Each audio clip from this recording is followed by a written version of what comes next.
নমস্কার বন্ধুরা, আমি রূপা ব্লগস উইথ রূপা চ্যানেলে আপনাদের সবাইকে স্বাগত জানাই। আজকে আমার ভিডিওটি যেখান থেকে দেখছেন আশা করি সবাই সুস্থ আছেন, ভালো আছেন। আমি আজ একটি জনপ্রিয় রেসিপি নিয়ে এসেছি, যেটা বাঙালির খুবই প্রিয় লাউ শাকের রেসিপি। আমরা বেশিরভাগ লাউ শাকটাকে খুবই বেশি পছন্দ করি, তো খুবই ব্যতিক্রমের মধ্যে পড়ে, কিন্তু লাউ শাকটা না হলে আমাদের বাঙালির কিন্তু খুবই একটা প্রিয় শাক। প্রায় সব বাড়িতেই কিন্তু লাউ শাকটা ভীষণই পছন্দ করি। তো তাই আজকে আমি এই লাউ শাকের একটি সুন্দর রেসিপি নিয়ে আপনাদের মাঝে হাজির হয়েছি। আর এই রকম নরম নরম লাউয়ের শাকের ডগা দিয়ে যদি এরকম একটা রান্না করা যায়, খেতে কিন্তু অপূর্ব স্বাদ লাগে। আর খেতে যেমনি ভালো লাগে, রান্নাটাও কিন্তু খুবই কম সময়ের মধ্যে রেডি হয়ে যায়। তো চলুন দেখে নেওয়া যাক আজকে এই লাউ শাকের রেসিপি। আমি গ্যাসটা অন করে একটা কড়াই বসিয়ে দিয়েছি, আর কড়াইয়ে দিয়ে দিয়েছি এখানে সানফ্লাওয়ারের তেল। তোমরা চাইলে এখানে সর্ষের তেল দিয়েও রান্নাটা করে নিতে পারো। তেলটা গরম হয়ে গেছে, এরপর আমি এখানে হাফ চামচ দিয়েছি পাঁচ ফোড়ন, আর একটা কাঁচা লঙ্কা দিয়েছি। তোমরা চাইলে শুকনো লঙ্কাও দিতে পারো, মানে কাঁচা লঙ্কার পরিবর্তে শুকনো লঙ্কাটাও ব্যবহার করতে পারো। দিয়ে যখন ফোড়নটা একটু ভাজা হয়ে যাবে, সেই পর্যায়ে এখানে আমি পেঁয়াজের কুচো দিয়ে দিয়েছি।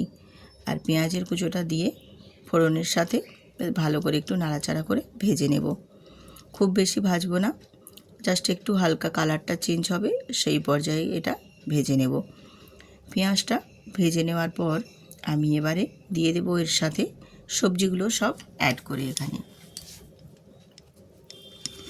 আমি যে লাউ শাকের সাথে সবজিগুলো সব কিছু কুটে ধুয়ে রেডি করে রেখেছিলাম, সেই সবজিটা এখানে দিয়ে দিলাম। তো আমি এখানে লাউ শাকের সাথে আলু, বেগুন আর কুঁদরি দিয়েছি। তোমরা চাইলে তোমাদের মন পছন্দের মতো আরও কিছু সবজি এখানে অ্যাড করে দিতে পারো, সেক্ষেত্রে কোনো অসুবিধে নেই। আর স্বাদেরও কোনো বদল হবে না, খেতে ভীষণ ভালো লাগবে। সবজিগুলো দিয়ে আমি এখানে দিয়ে দিলাম স্বাদ মতো একেবারেই নুন দিয়ে দিয়েছি, আর দিয়েছি হলুদের গুঁড়ো, আর অল্প একটু ঝাল লঙ্কার গুঁড়ো দিয়েছি।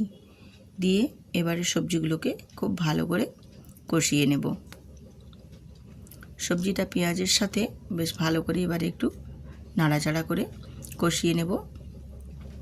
এরকমভাবে লাউ শাকের যদি রান্না করা হয়, খেতে ভীষণ ভালো লাগে, খুবই টেস্টফুল হয়, আর এবং কম সময়ের মধ্যেই রেডি হয়ে যায়। গরম গরম ভাতের সাথে কিন্তু খেতে অপূর্ব স্বাদ লাগে। এইরকমভাবে একটিবার হলেও বন্ধুরা রান্না করে দেখবেন, আশা করি ভীষণ ভালো লাগবে। আর যদি ভালো লাগে, বন্ধুদের সাথে শেয়ার করে চ্যানেলটিতে সাবস্ক্রাইব করে ভিডিওটিতে একটি লাইক দিয়ে পাশে থাকবেন। একটু ঢাকনা দিয়ে ঢেকে দিয়েছি, যাতে করে সবজিগুলো খুব ভালো মতো কষানো হয়ে যায়। আর সবজির থেকে যেহেতু নুন দিয়েছি, সে পরিমাণে একটু জল ছেড়বে। জল ছেড়লে সেই জলটাও একটু শুকনো শুকনো করে কষিয়ে নেব। এরকমভাবে একটু কষিয়ে নিলে সবজিগুলো বেশ খেতে ভালো লাগে। এবারে একটু সবজিগুলোকে দেখো নাড়াচাড়া করে বেশ সুন্দর করে একটু কষিয়ে নিয়েছি। এবারে এখানে আমি মশলা অ্যাড করে দেব।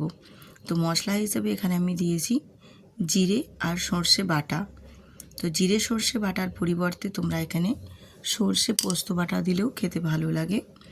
তো যেহেতু আমি এটা লাউ শাকের চচ্চড়ির রেসিপি আপনাদের সাথে শেয়ার করেছি, সেক্ষেত্রে এখানে আমি সর্ষে আর জিরে বাটা দিয়েই এই লাউ শাকের রান্নাটা আজকে আপনাদের সাথে শেয়ার করেছি। এটাও খেতে ভীষণ ভালো লাগে। জিরে আর সর্ষে বাটাটা দিয়ে পরে মশলাটা খুব ভালো করে সবজির সাথে কিন্তু নেড়ে চেড়ে কষিয়ে নেব। এইরকমভাবে কষিয়ে নিলে সবজিগুলোও বেশ ভালো লাগবে, আর খেতেও বেশ ভালো লাগবে। সবজিগুলোর সাথে কষানোর ক্ষেত্রে মশলাটা বেশ সুন্দর করে কিন্তু কষানো হবে, তাহলে মশলার কাঁচা গন্ধটাও থাকবে না, বেশ সুন্দরভাবে কষানো হয়ে রেডি হবে। কষানোটা হয়ে গেছে, এবারে আমি একটু ঢাকনা দিয়ে ঢেকে দেব, যাতে সবজিগুলো বেশ সুন্দরভাবে মশলার সাথে মিশে যেতে পারে। আর একটু ঢেকে দেওয়ার কারণে দেখো খুব সুন্দরভাবে কিন্তু মশলার সাথে সবজিগুলো সব সুন্দর করে মিশে গিয়েছে, আর বেগুনগুলো দেখো একেবারে নরম হয়ে গেছে। এবারে আমি এর মধ্যে জল অ্যাড করে দেব। যেহেতু মশলাটা আমার খুব সুন্দর করে কষানো হয়ে গেছে সবজির সাথে, এবার এখানে জল দিয়ে দিলাম। আর খুব বেশি কিন্তু এখানে জল দেওয়ার প্রয়োজন নেই, 1 কাপের থেকে একটু বেশি জল দিয়েছি। এতেই কিন্তু সবজিগুলো বেশ সুন্দর করে সেদ্ধ হয়ে যাবে। কারণ আমি এর আগে ঢেকে ঢেকে একটু করেছি, কষিয়ে কষিয়ে নিয়েছি, সেক্ষেত্রে খুব বেশি সময় লাগবে না, খুবই তাড়াতাড়ি রান্নাটা হয়ে যাবে। জলটা দিয়ে একটু নাড়াচাড়া করে ফুট শুরু হয়ে গেছে। এই সময় আমি একটু ঢেকে কুক করে নেব কিছুক্ষণ। তো কিছুক্ষণ রান্নাটা করে নেওয়ার পর দেখো বেশ সুন্দরভাবে কিন্তু একবারে জলটা বেশ শুকনো শুকনো হয়ে গেছে, আর আলু আর সবজিগুলো বেশ সুন্দর করে কিন্তু সেদ্ধ হয়ে গেছে।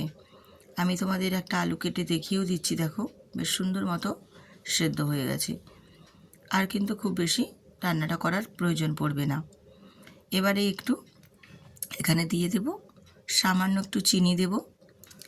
চিনি এই লাউ শাকের রেসিপিতে চিনিটা দিলে খেতে ভীষণ ভালো লাগে। চিনিটা দিয়ে একটু নাড়াচাড়া করে খুন্তি দিয়ে একটু ঘাঁটা ঘাঁটা করে দেব, তাহলে এই সবজিটা খেতে বেশ ভালো লাগবে। আর একটু কাদা কাদা টাইপের, মানে ঘাঁটা ঘাঁটা টাইপের হয়ে যাবে, তাহলে বেশ একদম লাউ শাকের এই চচ্চড়ি রেসিপিটি সুন্দরভাবে একদম রেডি হবে, আর খেতেও বেশ ভালো লাগবে। একেবারে গোটা গোটা সব সবজি থাকবে, মানে চেয়ে থাকবে দেখবে তরকারিটার মধ্যে, সেগুলো কিন্তু ভালো লাগে না অতটা। একটু ঘাঁটা ঘাঁটা করে দিলে বেশ সুন্দর লাগে খেতে। এবারে আমি নামানোর আগে দিয়ে দেবো একটু সর্ষের তেল ছড়িয়ে ওপর থেকে একটু সর্ষের তেল ছড়িয়ে দিয়ে তারপর আবারও একটু নাড়াচাড়া করে বেশ সুন্দর করে রান্নাটা করে নেব। আর এই লাউ শাকের রেসিপির ক্ষেত্রে চিনি আর এই সর্ষের তেলটা কিন্তু মাস্ট দেবেন। চিনি আর সর্ষের তেলটা দিলে কিন্তু এই লাউ শাকের যে চচ্চড়ি যে রান্নাটা করছি এর স্বাদটাকে কিন্তু আরও ভীষণ ভালোভাবে বাড়িয়ে তুলবে, আর খেতেও অপূর্ব স্বাদ লাগবে। এতটা সুন্দর লাগবে খেতে যে আপনারা ভাবতেই পারবে না যে সামান্য এই লাউ শাকেরও এত সুন্দর একটা টেস্টি রেসিপি হয়। সামান্য অল্প কিছু মশলা দিয়েই, ঘরে থাকা সবজি দিয়েই বানিয়ে নিতে পারবেন এত সুন্দর রেসিপি। তো লাউ শাকের রেসিপিটি দেখো সম্পূর্ণ আমার রেডি হয়ে গেছে। এবার আমি একটি প্লেটে নামিয়ে নিচ্ছি, আর নামিয়ে নিয়ে তারপর তোমাদের দেখিয়ে দিচ্ছি যে এই লাউ শাকের রেসিপিটা কতটা সুন্দরভাবে রেডি হয়েছে। তো বন্ধুরা, আজকের এই লাউ শাকের রেসিপিটি একবার হলেও বাড়িতে বানিয়ে দেখবেন, আশা করছি ভালো লাগবে। আর ভালো লাগলে কমেন্ট করে জানাতে কিন্তু একদমই ভুলবেন না বন্ধুরা। ভালো লাগলে সাবস্ক্রাইব করে পাশে থাকবেন। নতুন নতুন বন্ধুদেরও বলছি সাবস্ক্রাইব করে বেল আইকনটি প্রেস করতে ভুলবেন না, তাহলে আরও নিত্য নতুন রেসিপি দেওয়া মাত্রই সবার আগে পৌঁছে যাবে আপনাদের মাঝে। আমি আজকে আমার পছন্দ মতো রেসিপি আপনাদের সাথে শেয়ার করেছি। তো আপনাদের কোনো যদি পছন্দের মতো রেসিপি থাকে তাও কমেন্ট করে জানাতে পারেন, আমি চেষ্টা করব আপনাদের মাঝে দেওয়ার জন্য। তো আজ এখানেই রাখছি, আবার আসবো আরেকটি